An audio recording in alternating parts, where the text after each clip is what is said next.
你怎么来了？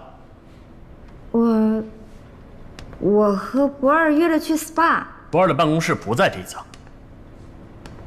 我知道，我就是顺便过来看看你。看我？看我什么？是这样。鲁生生的经理给我打电话说把我的合同寄到了你这儿，我就想知道你有没有收到。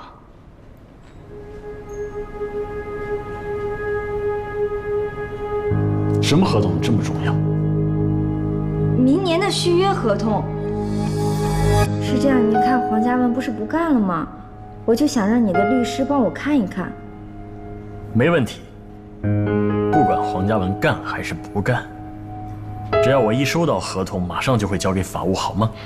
不用，那个我不想跟他们续约了，你如果收到了你就给我就行了。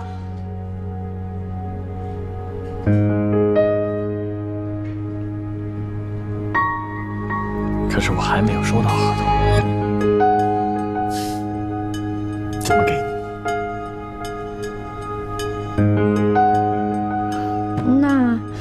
那我就不打扰你了，我去找博二了。做 SPA。好，有什么事打电话。好。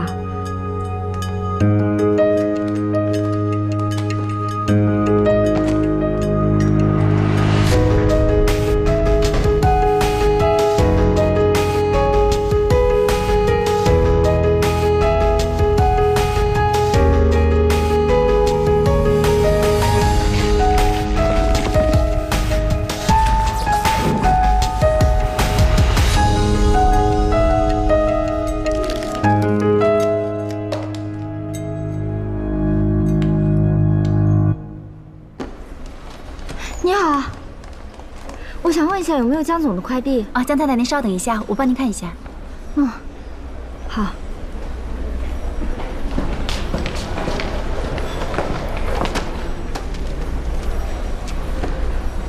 把东西重新封好给他，别让他知道我看过。我知道。没有。不可能，刚刚快递就说送到了，你再帮我找找。哦。哎，对了，刚才有份快递，方秘书拿走了。谢谢啊。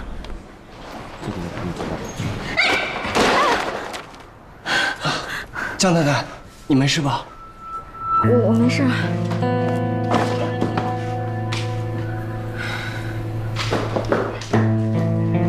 江太太，方秘书，我正要找你。哎，我也正好要给你打电话。这个江总说呀，你有一份合同要寄过来。可是我今天只有这一份快递，我还没来得及给他。你看看是不是这个？就是这个，江总还没看到吧？上午的事儿太多了，还没来得及给他送过去。方秘书，真是谢谢你了，你不知道这个对我有多重要，改天一定请你吃饭。那我先走了啊。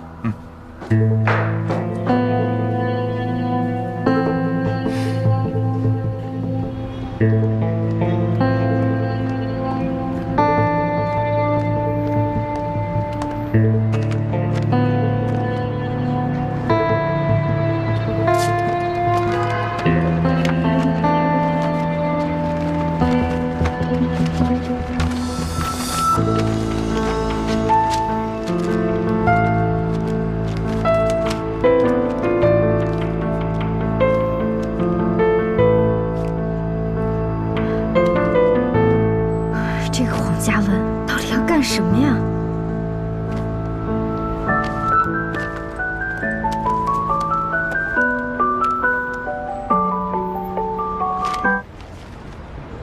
喂，博二，博二，今天不好意思，不能跟你去 SPA 了。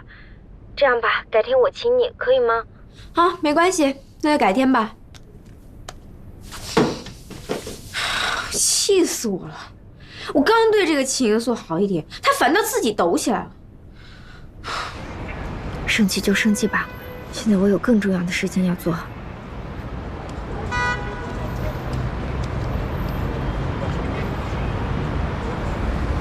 姐，是我。我现在有件特别重要的事要跟你说。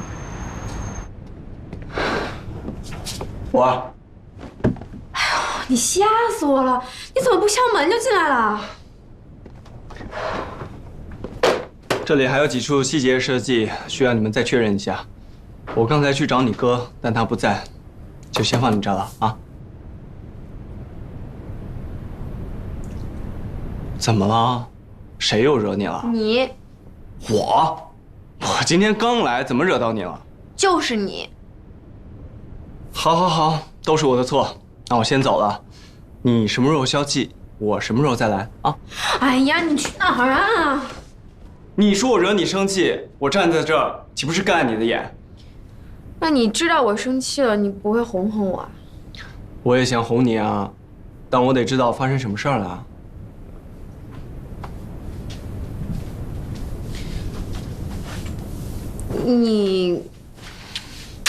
你跟那个秦英素是怎么回事？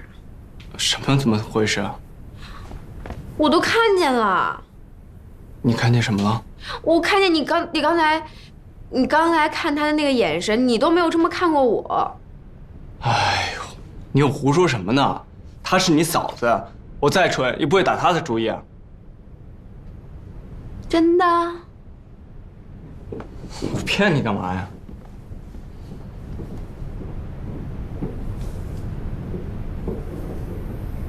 好吧，信你了。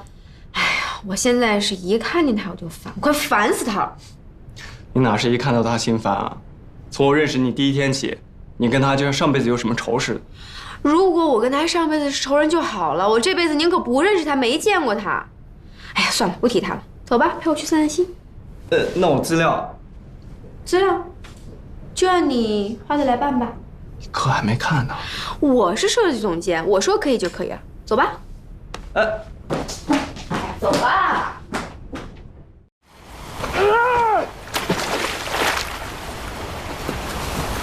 你确定那孩子不是你的？我至于蠢到这种地步吗？怪不得秦英素让霍之顶替他来到江家，原来是偷偷生孩子去，这也太过分了。我还一厢情愿地帮着霍之，帮他解释。啊，我相信他。我一直以为他是毫不知情的情况下，然后被秦英素所利用。我没想到他一开始就串通了来骗我。所以你现在这么生气，是因为秦英素跟别人生了孩子，还是因为霍之欺骗了你？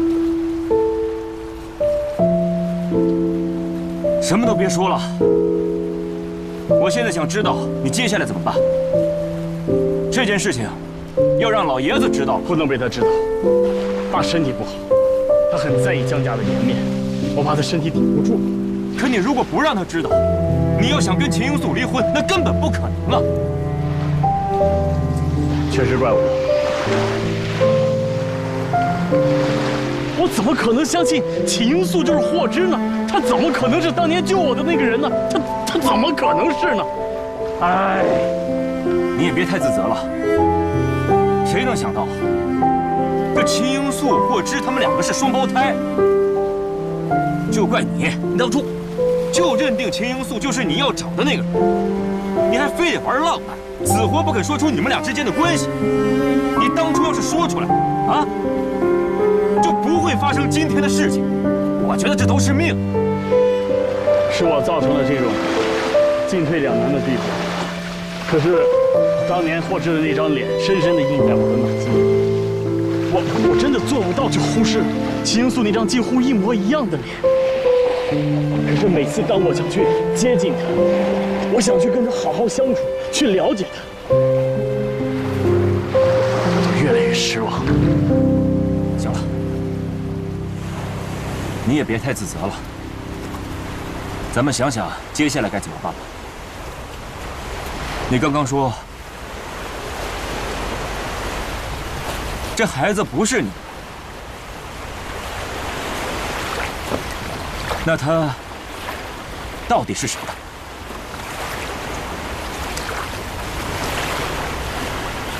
我好像知道这孩子应该是谁的了。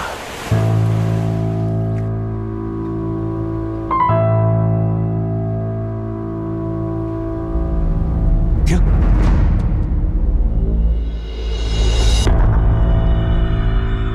黄嘉文，果然是你。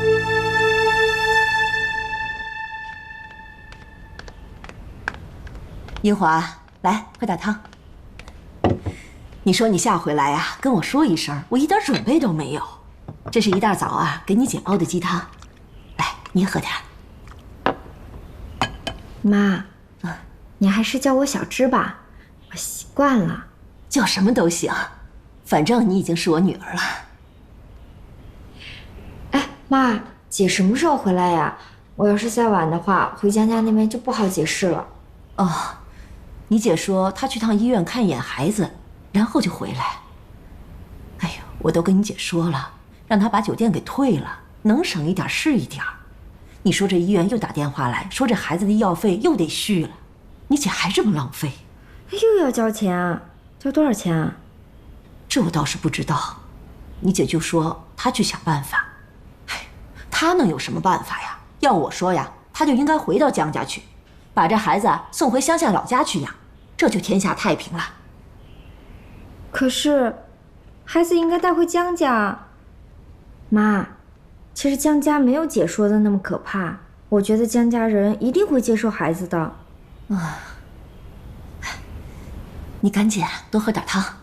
嗯。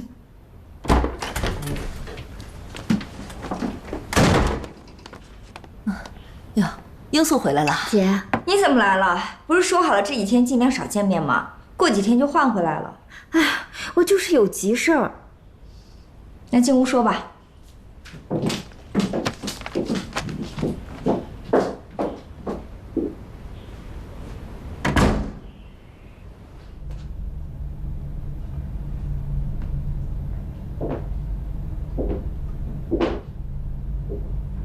黄先生，请坐。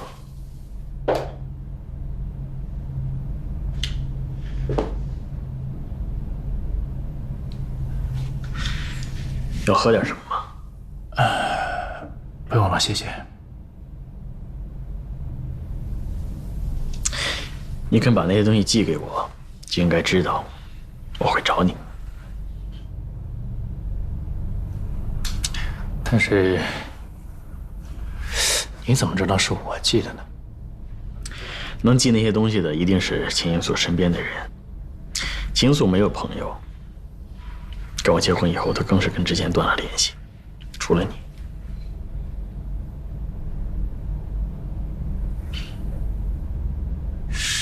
所以你知道我跟英素其实……你们是同学，还是初恋情人？你认为我江村娶老婆会对他的过去一点儿不了解吗？但是有一点我想不通，黄先生，你喜欢偷、盗窃，但是你偷了人就算了，为什么还要带着孩子，鼓动着我老婆跟我离婚，卷着我的钱走呢？这就有点不厚道了。江先生，看来您知道不少。但你这2年什么也没表现出来呀。因为我不在乎。你跟秦素之前怎样都可以，但她当年为了嫁给我而离开了你，我就没什么好担心的。这混蛋王八蛋，他怎么能这么对我？姐，你不是都跟黄家芬说清楚了吗？他为什么还来缠着你啊？他是个神经病，我怎么知道他为什么一直缠着我呀？我要被他气糊涂了。小芝，我这多亏了你，要是这个让江村看见，我可就完了。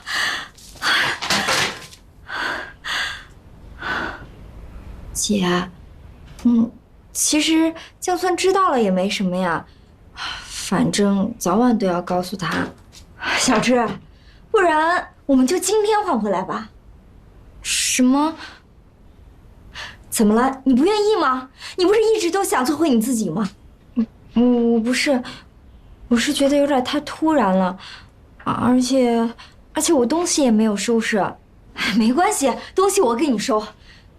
现在的情况有点复杂，我不能把你放在江村身边，那样太危险了。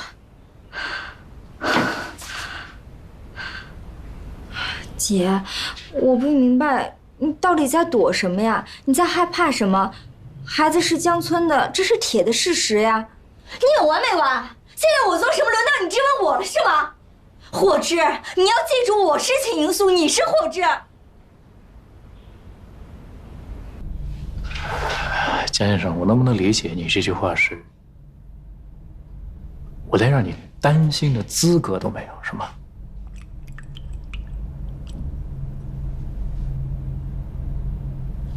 那你知道秦英素的孩子的爹是谁吗？就是我黄家湾。我可是扎扎实实的给你戴了顶绿帽子。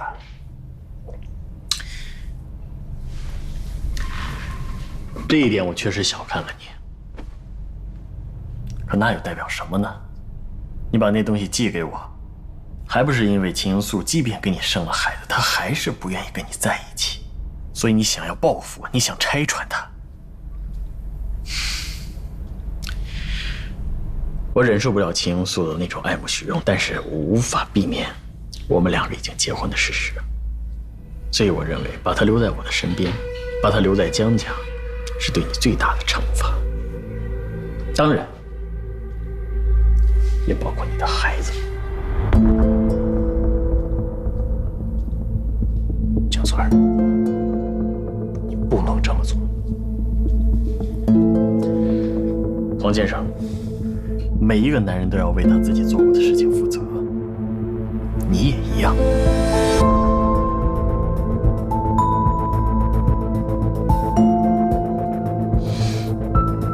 算我求你，算我求求你，你的钱我一分也不想要。我求你跟他离婚，把他赶出江家。只要他什么都没有了，没有退路，他就会回到我身边的。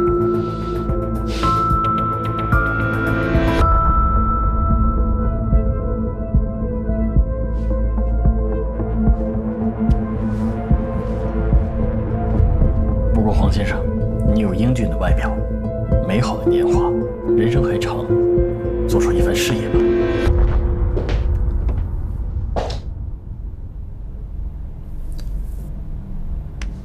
我问你一句话，如果你回答我，或许我可以考虑你的诉求。什么事儿？我要知道全部真相。从现在开始，江家的一切已经跟你没有关系了。我明白了，这一切都是你的，你随时可以拿回去。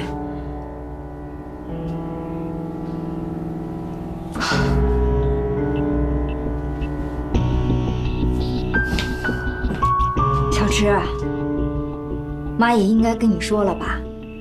我回到江家以后，我们打算送你出国读书。你跟姐说你想去哪儿？米兰。上次你听说我要去米兰的时候，你不是很羡慕吗？姐姐送你去米兰读书好不好？他们打算送我出国留学。留学？他们这是要把你赶出秦党好不好？就你还傻了八戒，以为人家给你筹划前途呢？你长点心吧，霍之。你让我好好想想吧。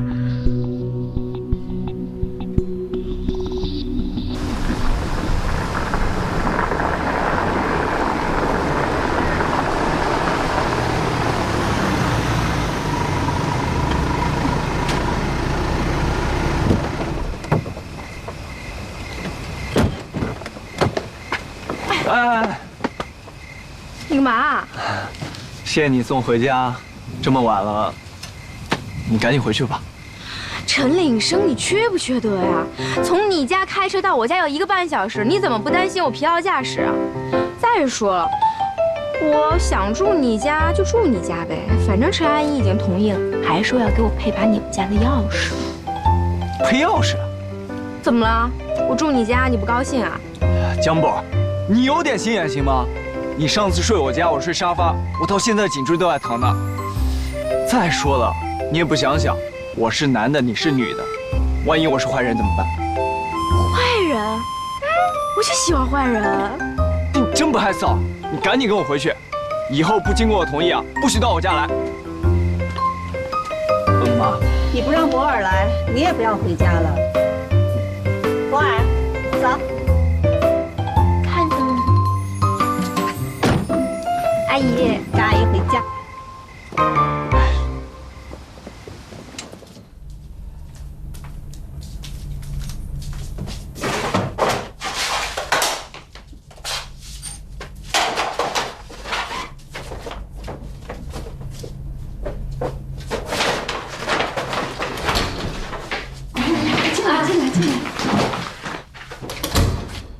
叔叔好！啊，回来了哈！哎呀，赶紧坐下吃饭。哇，这么多菜呀，好香啊！一直等着你们呢。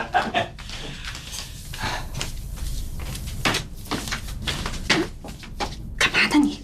不是你让我扔那东西，我是没地方搁，我是搁哪儿呢？早就让你扔，你还留着它，你放那么高，怕人家看不见啊？不是，我总觉得这事儿不能做得太绝了嘛。叔叔阿姨，快来吃饭吧！哦，好。啊，吃饭，来吃饭，吃饭，吃饭，哎，快吃，哎，我去把那个汤给你们热一下啊，好，赶紧吃啊，饿了肯定。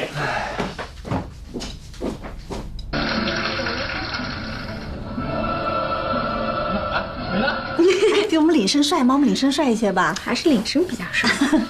来啊，吃点睡吧。谢谢阿姨。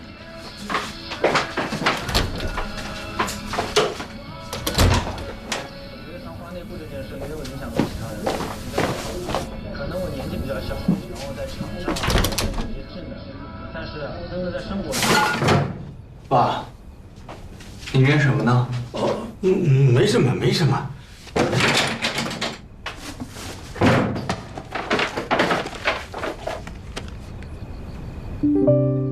哎，扔了就扔了吧，反正留着它也没用。不过我总觉得你跟小芝这么不明不白的就分开，他肯定有原因，我这心里一直也不踏实。既然都过去了，留着也没什么用。我妈说的对，一切都要向前看。是，算了算了算了，反正你能想得开啊就行。其实啊，江波儿这孩子也不错，人家又是大小姐，你说又没什么架子，把你妈又哄得挺高兴的。行了，你能想得开，好。那就以后你自己的事儿啊，你自己看着办，啊。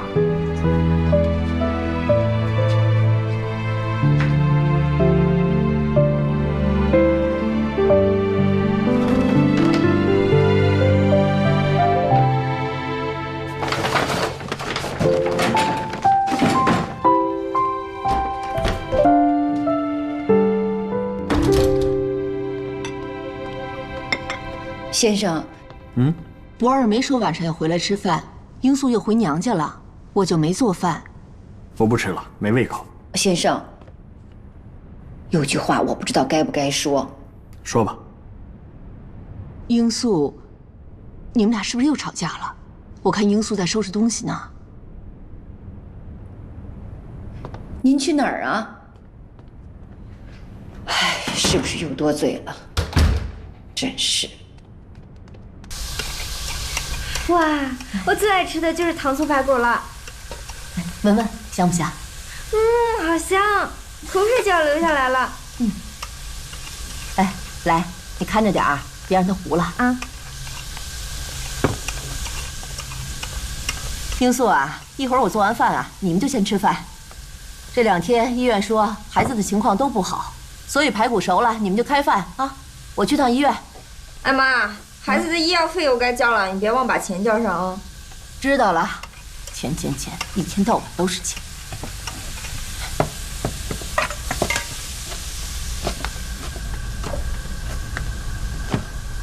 妈，我想了，我还是不出国了。首先呢，我的语言也不通，要是去大学的话，也要1年以后才能申请。现在姐那么需要钱。你们就不要在我身上浪费钱了。小芝，我以前都跟你说过了，你留在青岛当幼师也没有什么前途。妈都是为了你好，这件事儿就听妈的。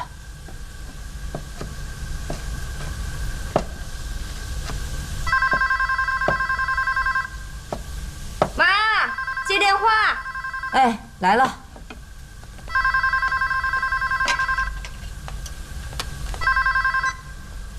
喂。喂，妈。江村啊。吃饭了吗？我正做呢。别做了，叫上罂粟，我带着你们一起出去吃。啊，行行行，哎，好。他打电话说什么呀？罂粟啊，江村说呀，他现在马上就来接咱们去吃饭，他马上就到了。啊？这可怎么？小芝，小芝，你赶紧收拾一下，赶紧收拾一下，跟江村吃饭去。吃饭？对，你赶紧啊，换衣服去啊。姐，我觉得江村是想接你回去的，不然你就趁这个机会，你跟妈一起去吧，我留下来。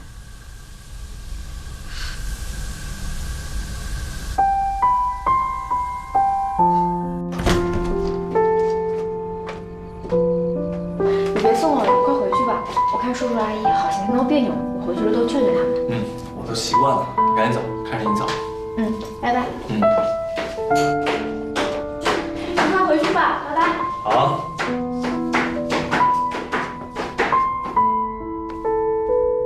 妈，快点儿，江村的车都到了。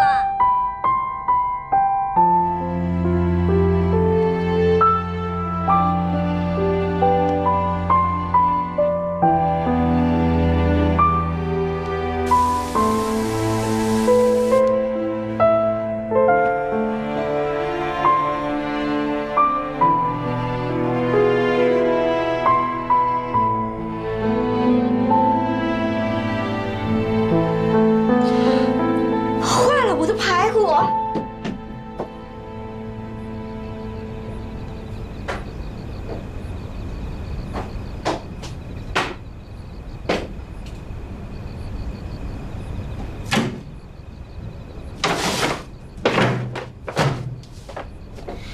还以为是什么呢？原来是把前女友的东西扔了。算你还有良心。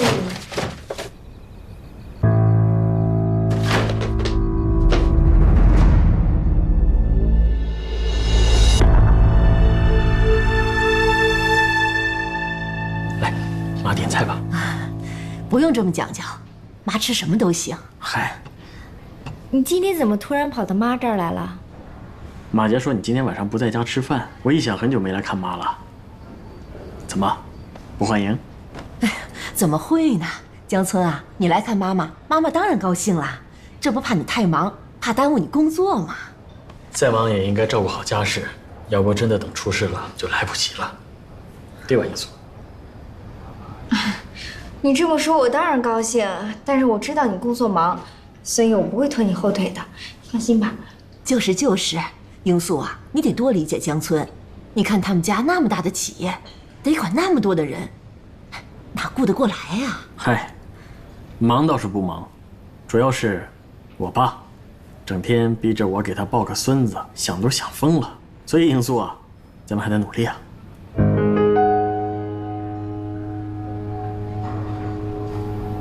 怎么，不愿意？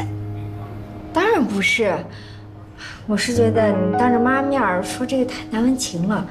啊，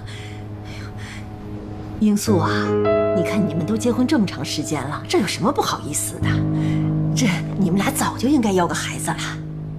来点菜吧。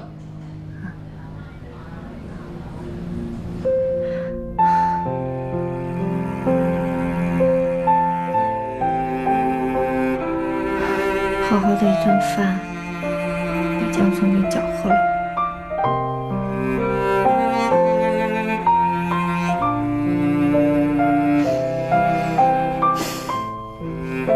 还是妈妈做的排骨香。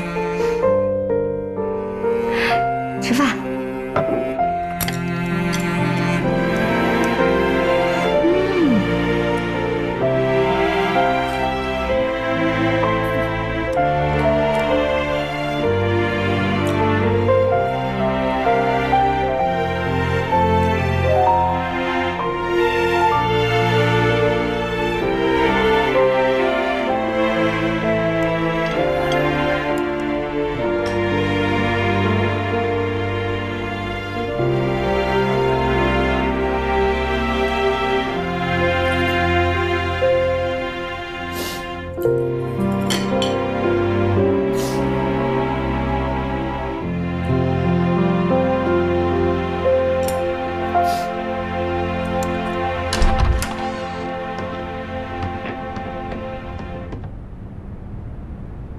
你不回去休息啊？我找你有事儿。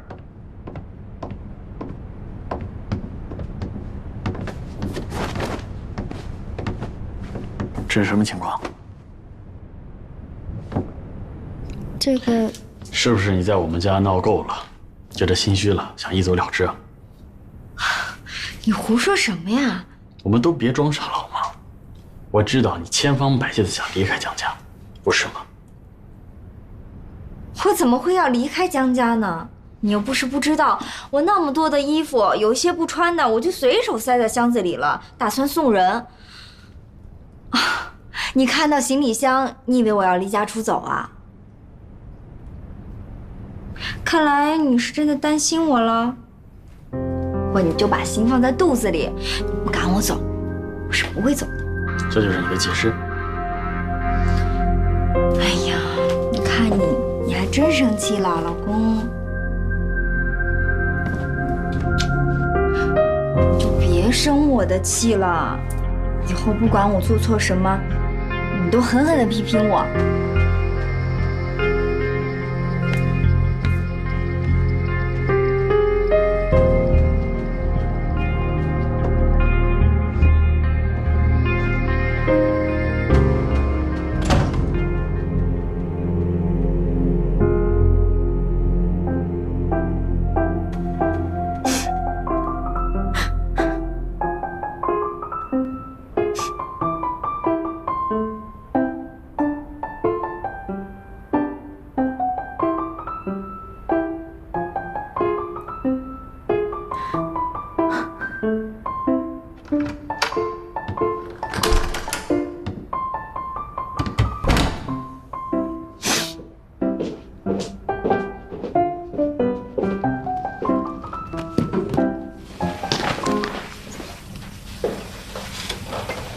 怎么了？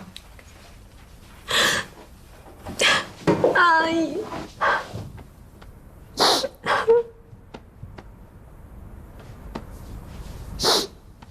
对不起，您拨打的用户暂时无法。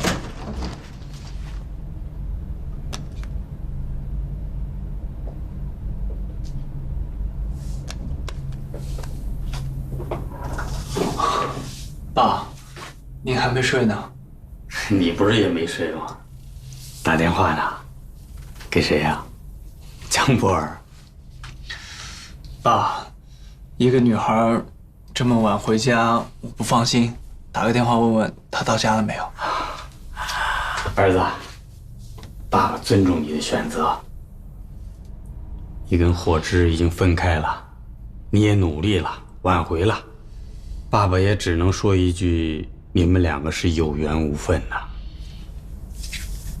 爸，别说了，别说了。男子汉，拿得起放得下。其实江波儿这姑娘也不错，蛮好的。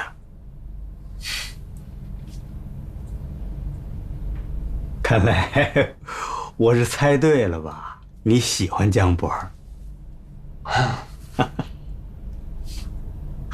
只要你喜欢啊，爸爸就支持你。谢谢爸，早点睡吧。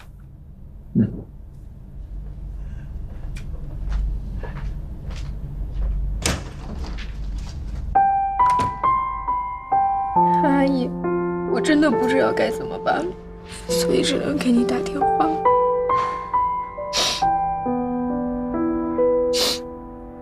博儿，你是真的爱上陈林生了，是不是？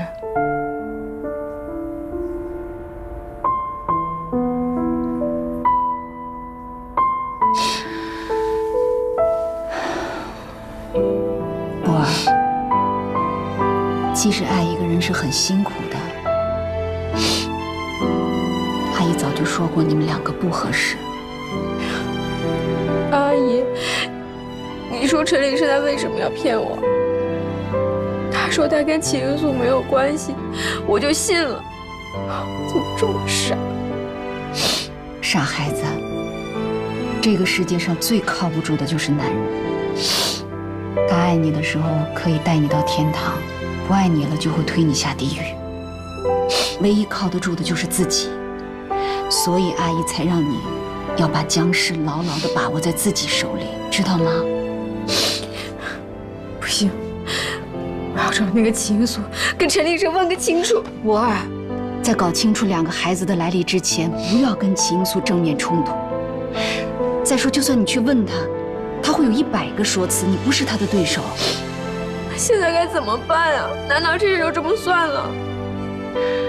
相信阿姨，再耐心地等一段时间，到时候，不管是江氏还是陈立生，阿姨一定帮你得到。你想怎么对待秦素，阿姨也绝不拦着，好不好？真的？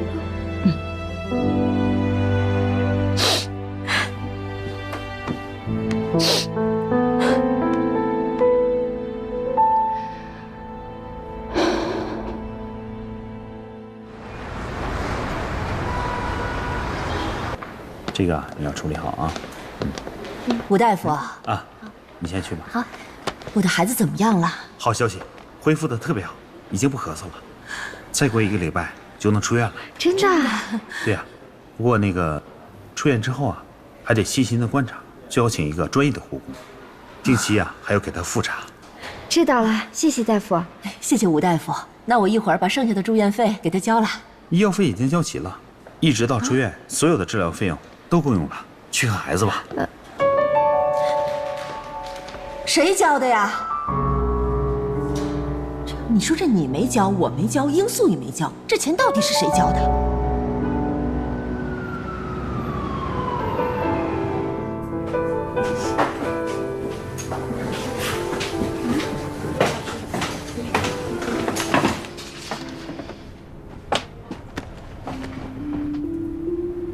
终于来找我了啊？怎么，怕了？黄嘉文，你认识我这么多年，你觉得我秦罂粟被人威胁怕过吗？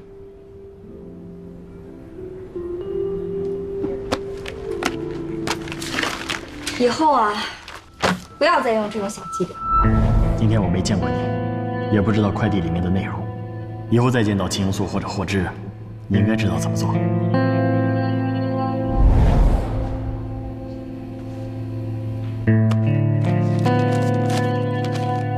还有这个，你收好，足够补偿你的损失了。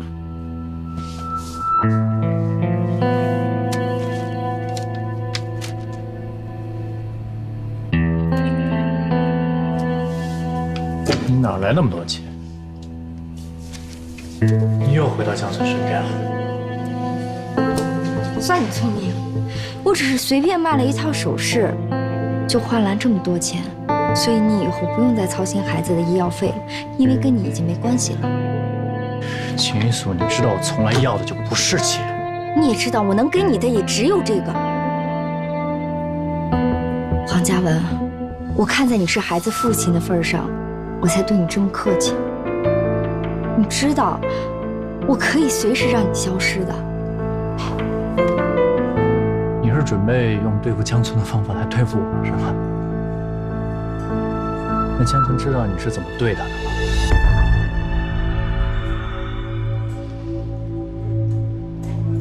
黄嘉文，你说咱俩这是何必呢？你跟他说了又有什么好处呢？我们俩只会两败俱伤啊！现在多好啊，你也有钱了，我也可以做回江太太。只要你帮我隐藏这个秘密，我答应你，我每年都让你见一次孩子。秦罂粟，你放弃吧，江村没有你想的那么简单。我知道，可我也没你想的那么蠢。江村如果还是以前的那个他，我或许不会这么选。但是他变了，他已经爱上了秦罂粟。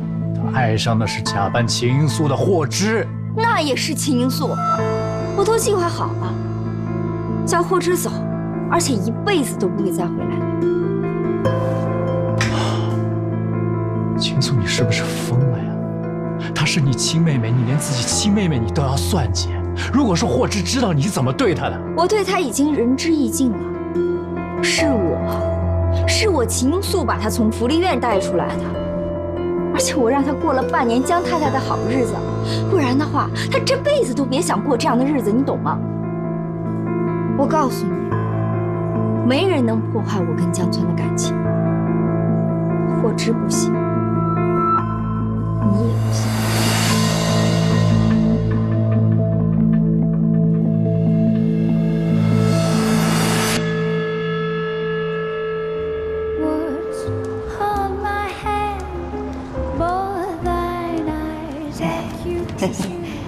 这个哎好，那好啊，给。阿姨，霍老师，霍老师好久不来了，我还以为你到别的地方买，把生意给了别人了。怎么会呢，阿姨？我从职高就在您这儿买。那你最近忙什么呀？我换了一个工作。哦，现在年轻人换工作换得勤，只要还在本职工作上，应该问题不大。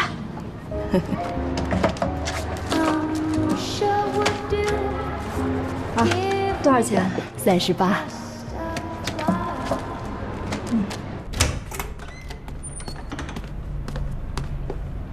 江波，你手机买来当摆设的呀？我昨天打了10几个电话，你一个没接，你什么意思啊？没什么意思，就是不想接。你怎么了？跟你哥吵架了？你跟你哥吵架拿我撒气合适吗？哎，你阴阳怪气笑什么呀？我在笑我自己。感谢你，陈岭生，让我意识到这个世界没有好人。我什么地方招惹你了？没招惹我，本小姐要工作了，失陪。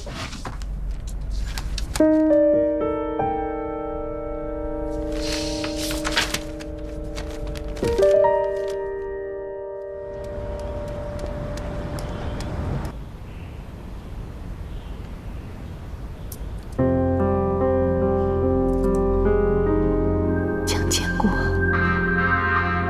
了波儿，我只能牺牲你了。你不要觉得委屈，因为这就是你对我和波儿所做的一切的报应。我做这一切都是为了波儿，知道吗？别怪我啊！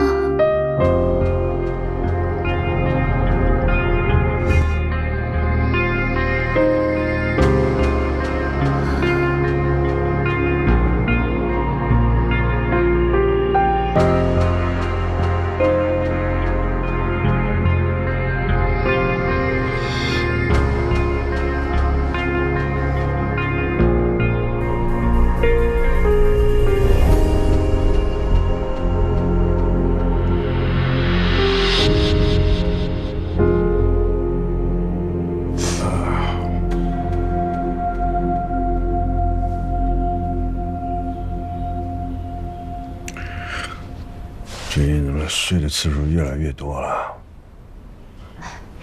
你需要休息，我再给你扎2针，精神就会好一些啊。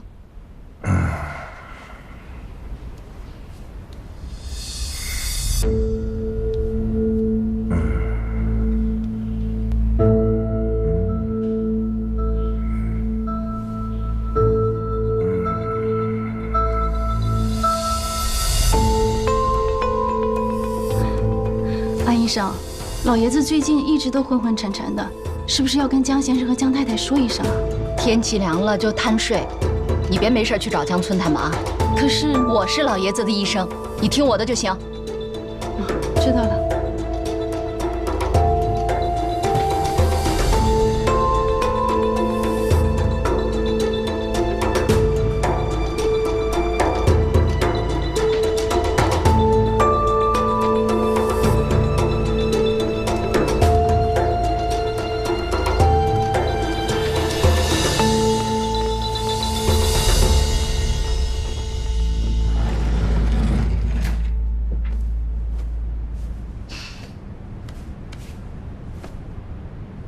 知道姐姐什么时候可以把我的行李拿过来。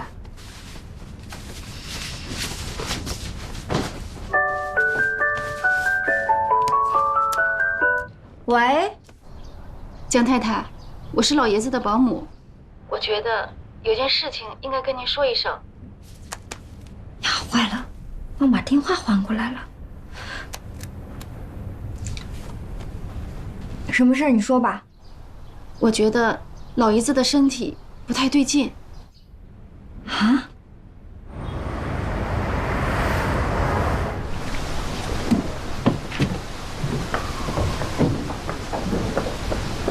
你怎么不接我电话呢？你怎么来了？爸病了，我能不来吗？保姆也给我打电话。他还给我打电话了，爸现在怎么样了？进去再说。你胆子越来越大了，谁让你告诉他们的？马上收拾东西，给我走人！我走。江村，我是怕耽误你工作。话没说完呢，他不能走，你走。你凭什么开除安阿姨？我告诉你，任何事情都可以忍，唯独爸生病了，你瞒着我，我绝不能忍。实话告诉你，要不是上次爸出来帮你说话，我早就这么干了。现在爸断断续续已经昏迷3天了，你还不跟我们说，你想干什么？现在不是吵架的时候，爸现在到底怎么样了？要不要送去医院啊？专家正在来的路上，王秘书去接了，应该快到。哥，你什么意思啊？安阿姨是爸请回来的，你有什么资格开除她？爸已经昏迷3天了，我现在是江家的一家之主，出了什么事儿，我自己去跟爸交代。可是博儿，江村，我必须要等你爸醒过来。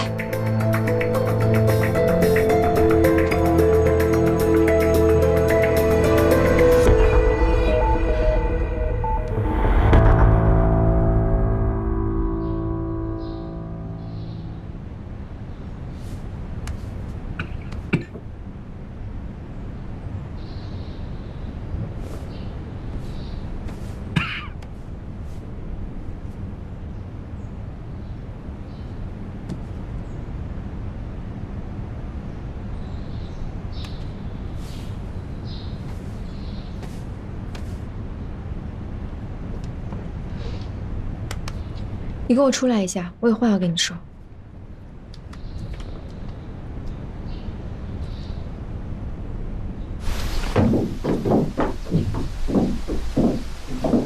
齐英素，我们都别再演戏了，行吗？之前我讨好你是为了安慰我哥，不想我哥因为我们拌嘴的事情而心烦，但现在我觉得没有这个必要了。江博儿，现在根本就不是我们解决个人恩怨的时候。爸现在病得那么重，我们应该齐心协力把爸的病治好，让他恢复健康。你还演戏？直截了当的说了吧，准备什么时候把孩子带回江家？孩子？你以为这样就能瞒得过我啊？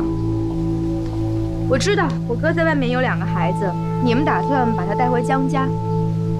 你以为这样能骗得了我吗？既然你已经知道了，我也不想再隐瞒。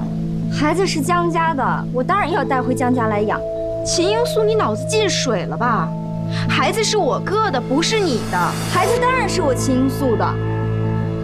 你以为把我哥在外面的私生子带回江家，你就能当江家的女主人了是吗？我一定会找到孩子的亲生母亲，到时候收拾东西走人的可是你。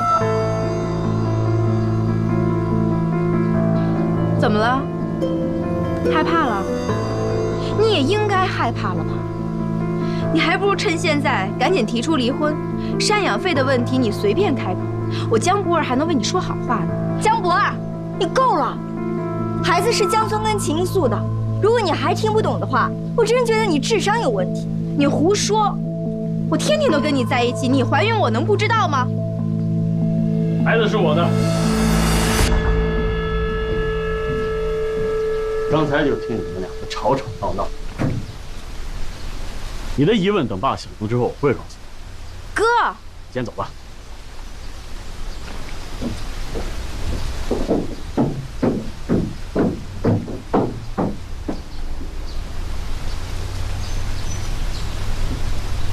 你怎么知道孩子的事情？该知道我自然会知道。我只是没想到，你居然有这种自信，敢把孩子带回江家。你的孩子，我当然要带回江家呀。再说了，就算我把他放在外面，爸也不会答应的。秦英素，怎么这么不要脸？你怎么证明那个孩子就是我的？江村，你还是不是个男人？连自己的孩子都不敢认。好，你要是不相信的话，我们就做亲子鉴定。真是不怕死。怕死我就不会进江家的门。先生、太太，老爷子醒了。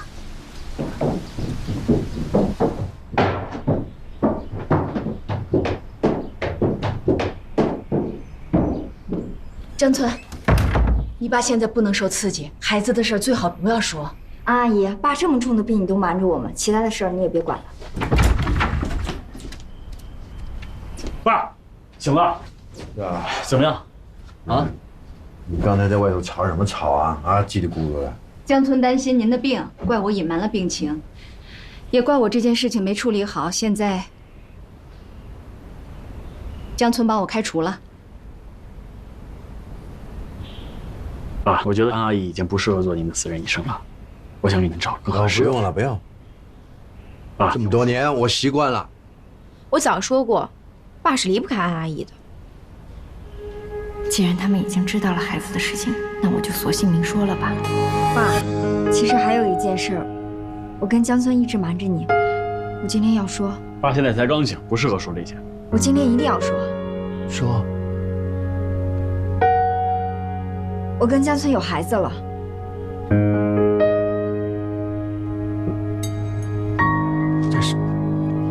再说一次。我跟江村有孩子了。好啊！这天大的好事啊！怎么现在才说？您理解错了，不是罂粟怀上了孩子，是江村在外面有2个孩子。什么意思啊？我听不懂。爸，就是我哥跟别的女人在外面生了孩子。爸不是这样的，孩子是我跟江村的，是江家的骨肉。江村也没有对不起我，在外面也没有别的女人。川川，到底怎么回事？你是不是背着罂粟在外面跟别的女人有孩子了？说啊，这到底怎么回事？说啊！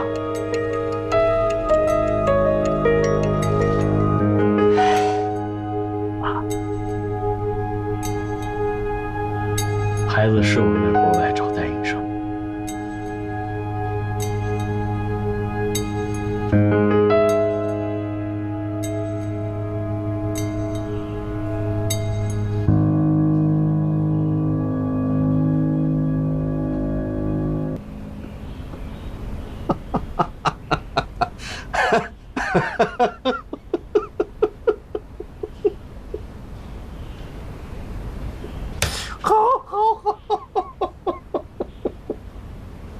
小子，哎呦，终于有孩子了！你们怎么了？看看你们一个个，好像天塌下来似的啊！这是什么？这是天大的喜事啊！啊！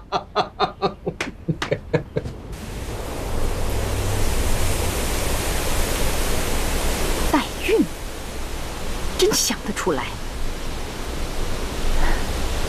博儿，你现在可千万不能怄气，否则就是自寻死路。安阿姨，爸知道了，现在该怎么办啊？管不了那么多了，你记住，博儿，现在千万不要在你爸面前抵触秦英素带着孩子回家，知道吗？剩下的事情我来解决。我们得务必找到代孕的人。他们想隐瞒真相也没那么容易。那要从哪儿才能打听到代孕的人啊？你们的朋友啊，还有江村的朋友。博儿，趁你爸清醒的时候，我们把这件事情得做好，啊？嗯。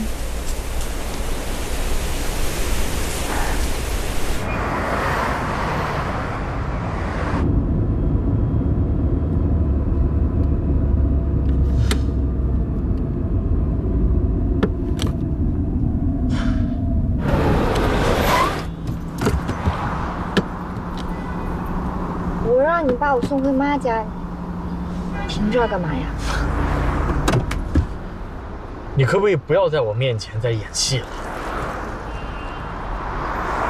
我知道你很生气，我一直瞒着你在外头生了孩子。哎呀，你有什么怒气就冲我来吧，反正我自从失忆以来，在江家也没什么自尊可言，你要骂就骂吧。反正你要对这个孩子负责，你骂就骂吧。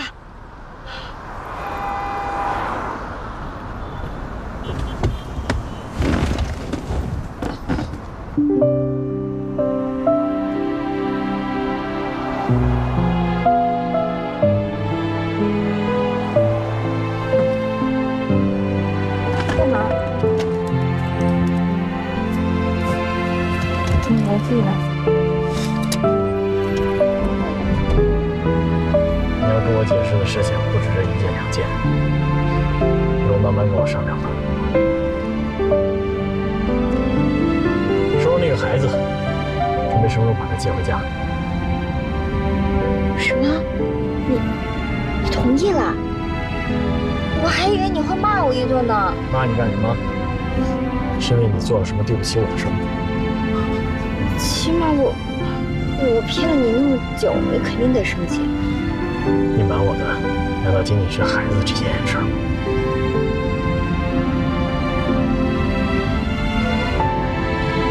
那孩子现在怎么样了？现在还在医院里。带我去医院看看他吧。前面左转吧。走吧。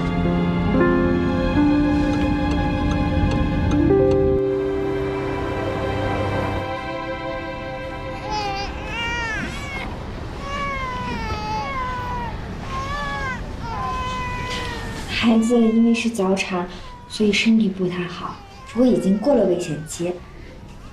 大夫说了，等孩子大一点就可以做手术了，都会慢慢好起来的，你不用担心。孩子生病的时候，你很辛苦吧？我不辛苦，只要孩子和你们好好的，就放心了。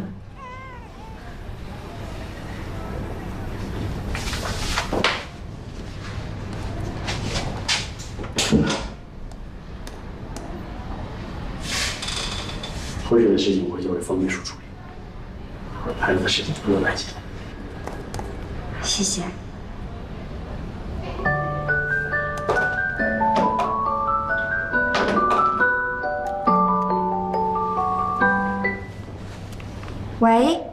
喂，你别说话，找个借口出来见我。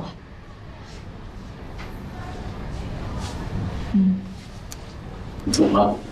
啊，我突然想起来了，我还约了别人，要不你先回去。晚上早点回来吧。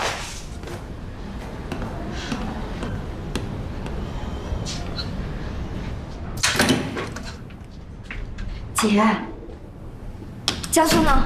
他走了呀。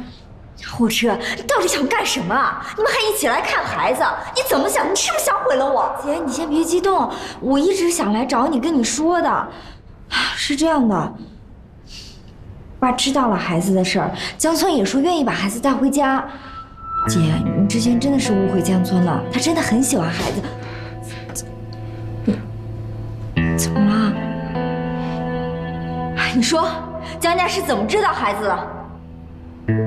是这样的，江博尔说知道江村在外面有孩子，我这一着急我就告诉爸了，但是爸真的很高兴。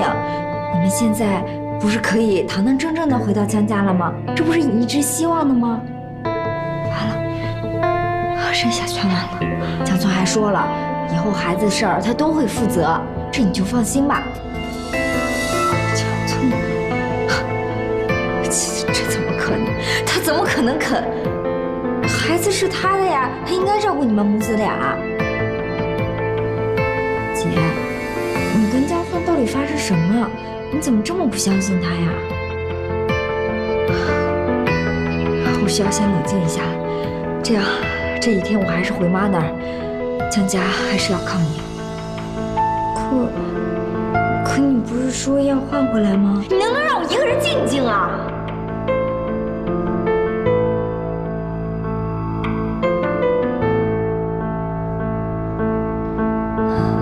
你在这守着孩子，我带回去。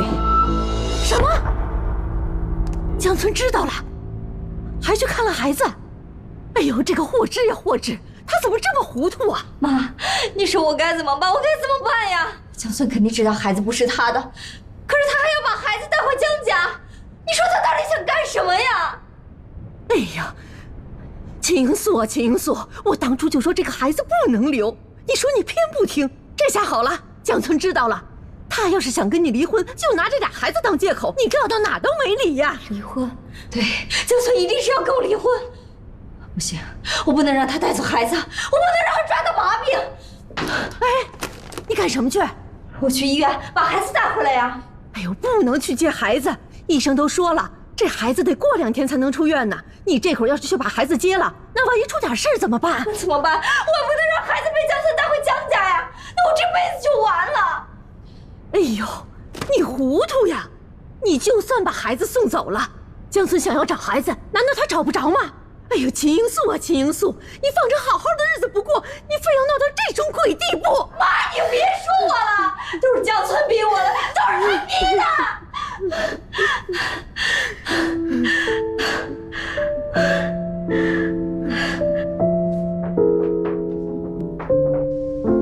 马杰，你这是干嘛呢？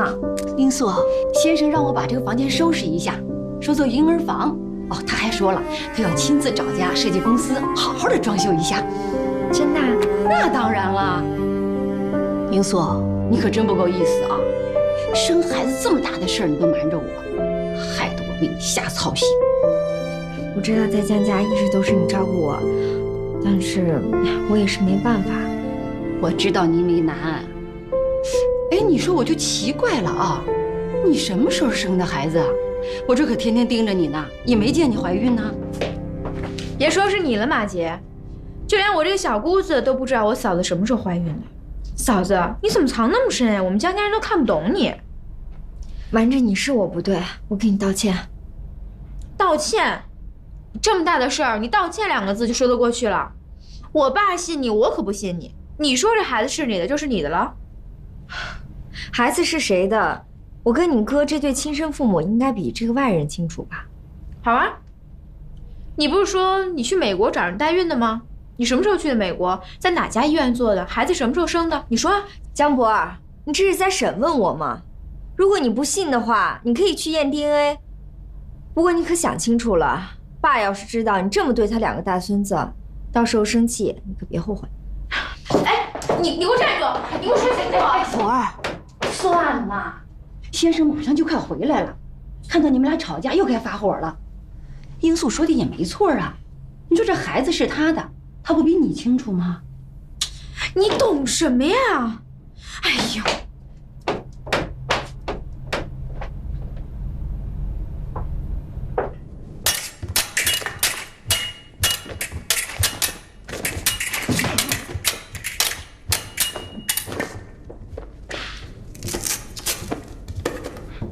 哎，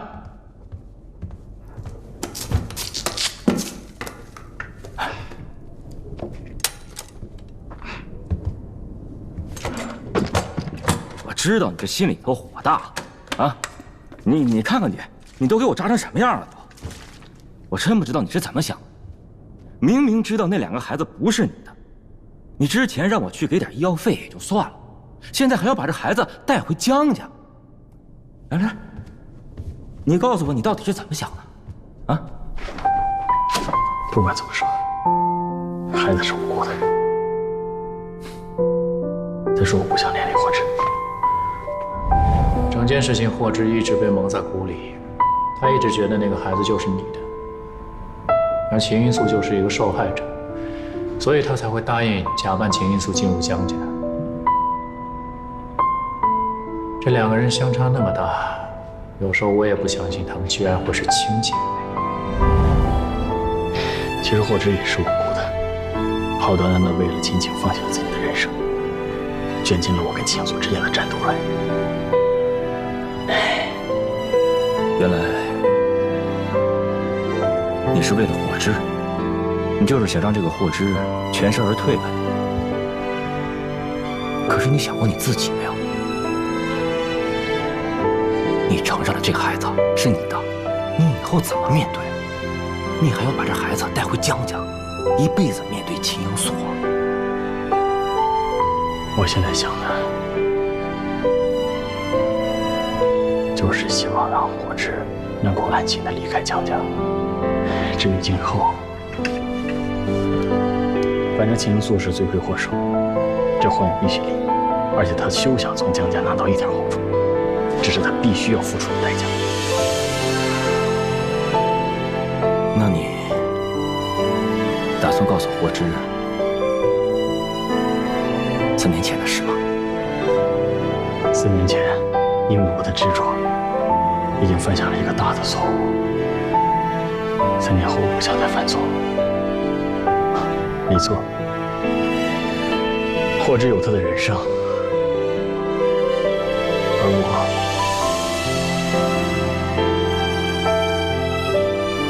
只是他人生的一个过客。继续。阴差阳错，你这都是命。我说博儿，你到底在干什么呀？也不去疗养院，也不去我那儿，你不会整天都跟着陈立生屁股后头转吧？啊？在安安眼里，我就这么愿意围着陈立生。我要是成天围着他的话，岂不是荒废了我的大好时光？我可不干这事儿。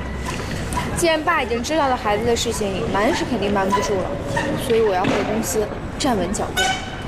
这就对了，现在开始还不晚。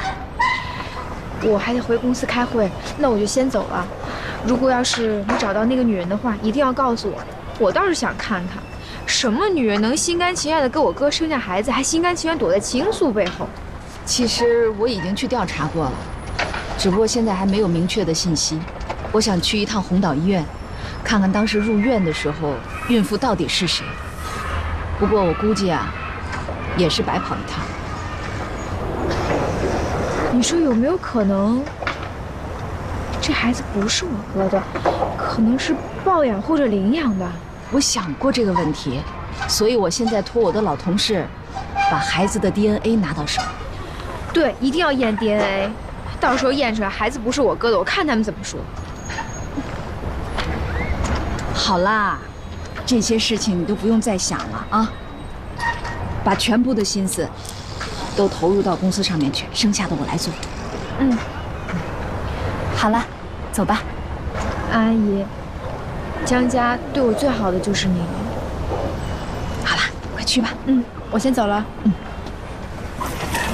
拜拜，拜拜。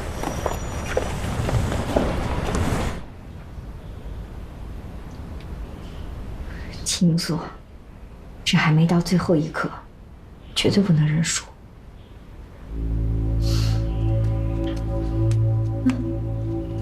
英素，又要出去啊？我要回江家。你回江家干什么？既然事情已经拆穿，躲也不是办法，我只有一条路可以走。哎呦，英素，你可别再做傻事了。我现在很清醒，无论如何，我都不会跟江村离婚的，我永远都是江太太。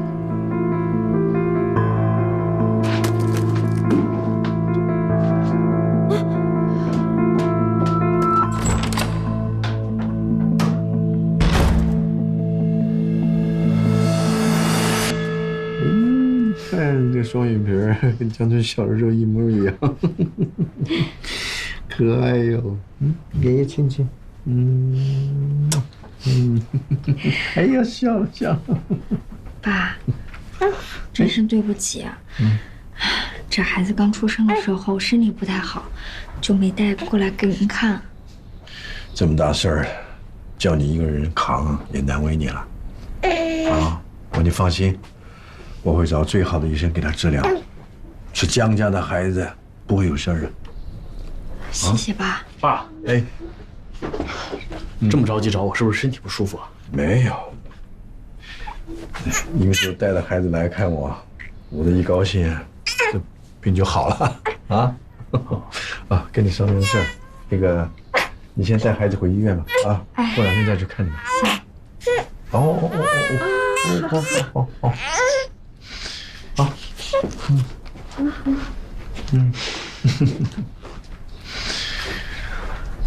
哎，走，你商量个事儿。哎，我跟你商讨一下这个孩子满月酒的事。满月酒？怎么，你没这个打算？哎，再说吧。什么再说啊？这孩子既然是江家的，那这个满月酒必须要办得漂漂亮亮的。你要给英素一个说法，也要给孩子一个说法。爸，我病了，但是我并不糊涂啊。我知道这孩子不是你跟英素的，但我不管他亲生母亲是谁，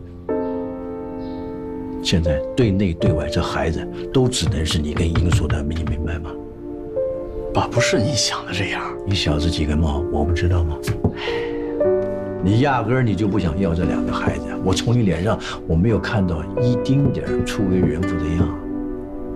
但是孩子既然已经生了，你就必须负责。难得人家英素肯接纳这个孩子，你就趁这个时候好好收收你的心，修复你们夫妻之间的感情，行吗？行吗？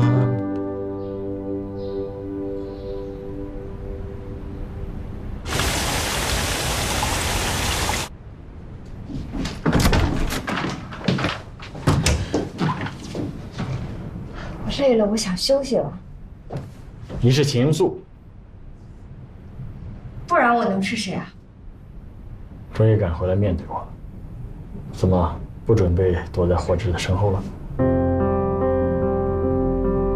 你知道霍之？我以为你这辈子不能回来呢。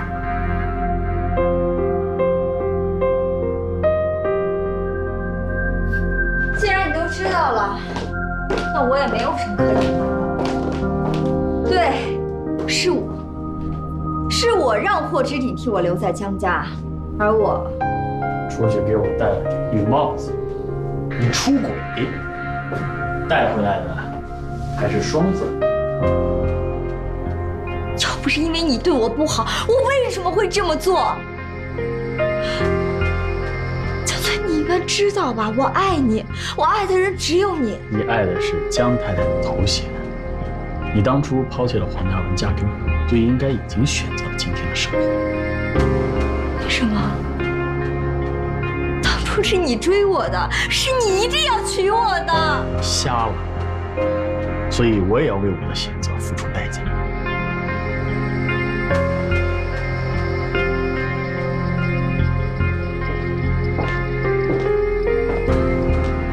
江村，我错了，我知道我这次大错特错了，你原谅我好不好？我答应你，不管你以后说什么，我都听你的，我一定做你的好太太，好好孝顺爸，行不行？我求求你，我求求你放过我跟孩子，我求求你。以前我常听波儿说，你爱装，今天算是见识到了，你应该拿影后。你明知道我在乎爸的身体，不能把真相说出来，你为什么还要装出一副可怜兮兮、让人恶心的样子？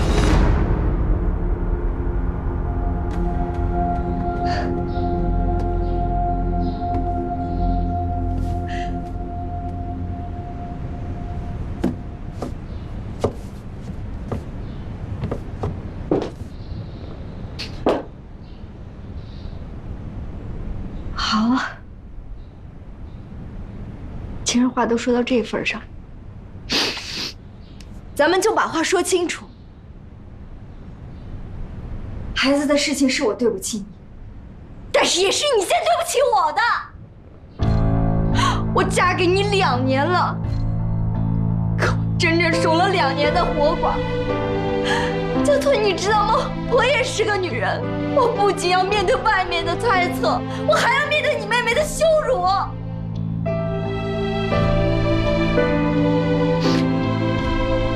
我受够了，所以这个孩子，你认也得认，你不认也得认。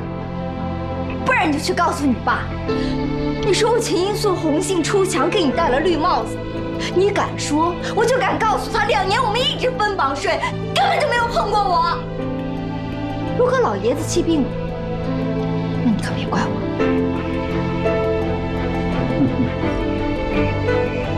终于露出你的真面目了，啊！这才是秦英素吗？我也是想不通，为什么全世界的人出轨的时候都要守着男人说同样的台词？我受够了，我真的受够了。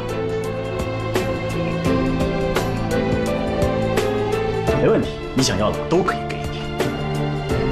我会给你的孩子开一个盛大的满月酒，让所有人都知道秦英素给我江家生了2个孩子。从此之后，你就坐稳江太太的位置，但从此你也不是我江轩的妻子。你这话什么意思？意思就是，今后不管我干什么，都与你无关。你不能这样！我的老婆都把跟别人生的孩子带到我家里，我还有什么不能干啊？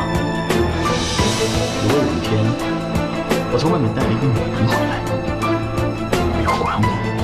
是不是霍之？你是不是只会看我对他？不许你侮辱他！这张肮脏的嘴，不配！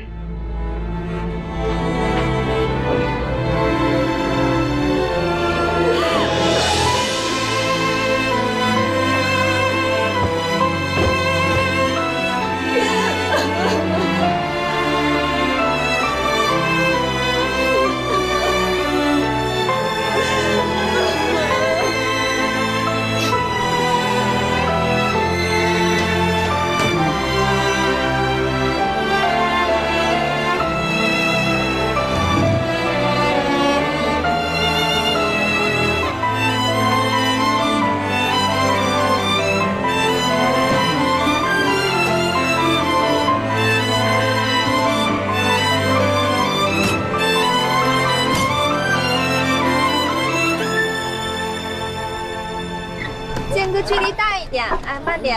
我跟他们都说好了啊，你先过去吧。好的，好的。手扶稳了。慢点。小芝啊，冯院长，看到你这么快进入状态，我真心为你高兴啊。那还得谢谢冯院长给我机会，我现在可是胡燕的正式老师了。你呀，你呀，是天天撒娇，越来越像个孩子了。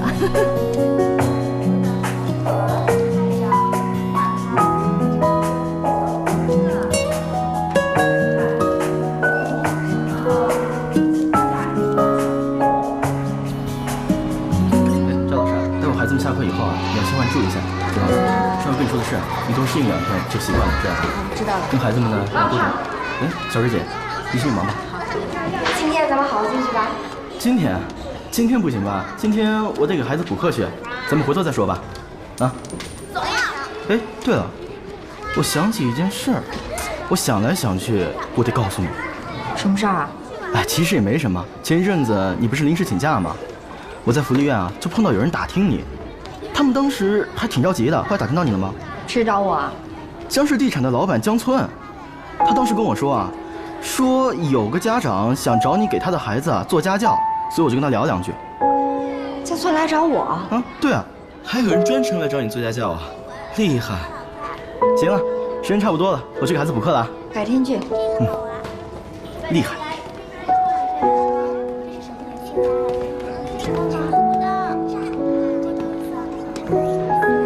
霍之，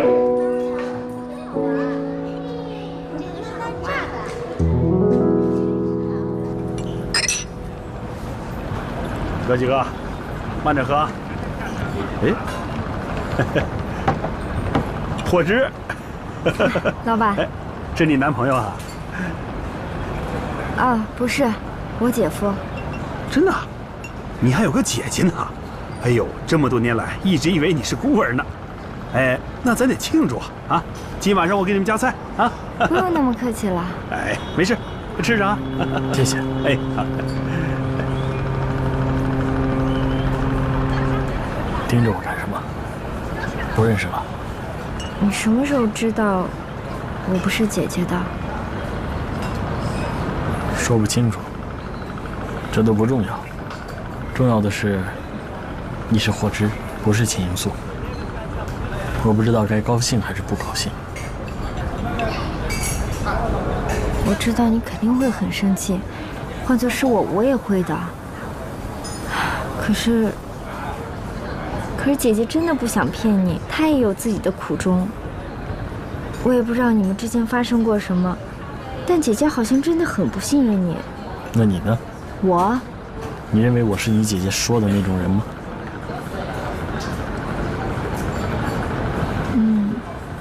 一开始的时候，我觉得你不是好人，对姐姐很差。可是后来，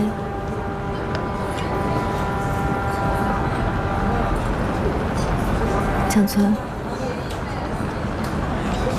我觉得你是一个好人，也会是一个好丈夫、好爸爸。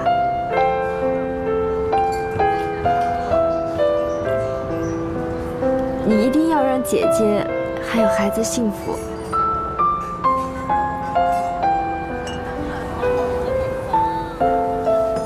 来，我敬你，谢谢你原谅姐姐。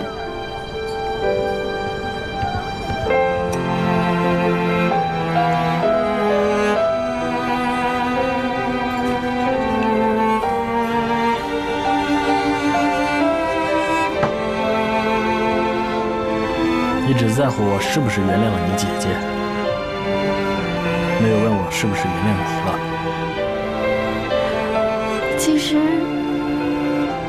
其实我对你们来说就是个外人，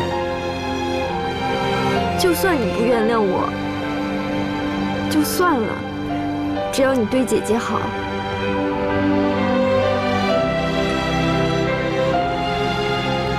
你怎么就不肯想想你自己呢？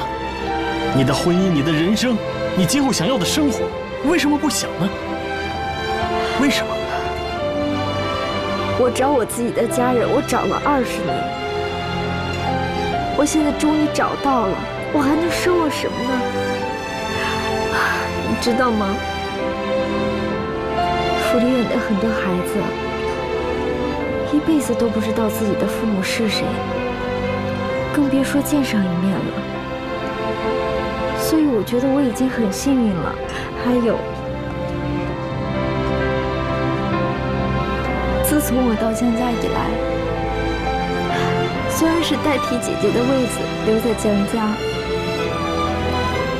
但